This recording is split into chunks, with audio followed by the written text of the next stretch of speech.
The focus of the entire world is on Omicron, the latest variant of COVID-19 to have been identified.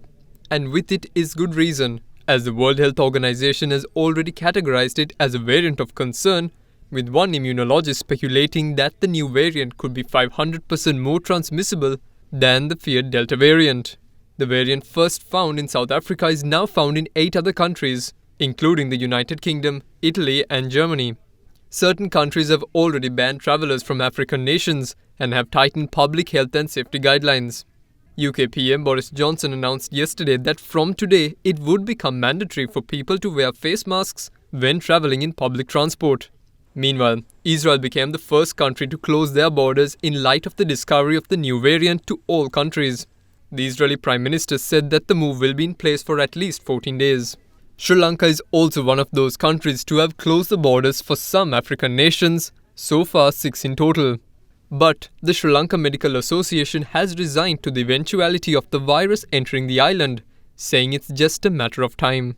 We do not believe that we'll be able to stop arrival of this variant to Sri Lanka, but within this window of opportunity, we could delay the arrival of this variant to Sri Lanka as much as possible, and within that window of opportunity, we would be able to get the country ready to face this threat caused by Omicron variant. It's important that there are steps that need to be taken by the government, as well as there are measures that need to be adopted by the people of the country. The government already has taken certain steps and have to strengthen the hospital facilities if in case there's a need, so that the hospitals get ready to accommodate the increase in number of patients. But as far as the people are concerned, I think that there's no point in worrying of this particular variant, but what we need to do is to adhere to basic health habits that we have been doing over the last 2 years. The fear factor already associated with Omicron is due to the variant having 32 mutations on its spike protein.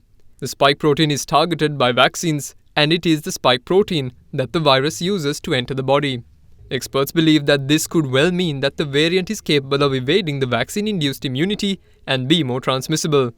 However, a South African doctor to first sound the alarm over the Omicron variant said that its symptoms are unusual but mild in healthy patients. Dr. Angelique Cortez said that 24 patients, mostly young men, had not lost their smell or taste, but rather depicted symptoms such as sore muscles and tiredness for a day or two, or not feeling well.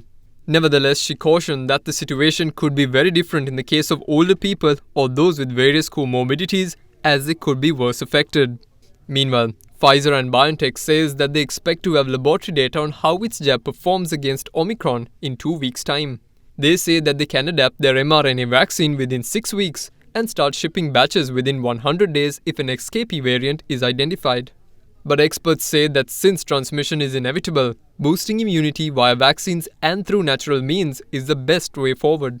It's impossible for us to stop transmission of the disease. Transmission of the disease is a problem for schools, teachers, as well as for officers and to the community. So as majority are vaccinated at present, maintain your immunity with good diet and exercise. The vaccine is scientifically proven to give you protection. It's the people who are with less immunity that would develop the complications and the worst consequences of the infection. In the meantime, issuing a communique, the World Health Organization urged South Asian countries to be vigilant as new cases surge globally and the detection of the new variant of concern.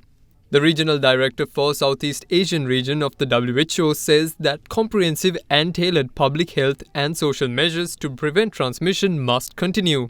The WHO notes that the earlier the protective measures are implemented, the less restrictive they would need to be in order to be effective. කට උත්තර නැති වෙන්න කලින් signal deep clean එකකට මාරු වෙන්න.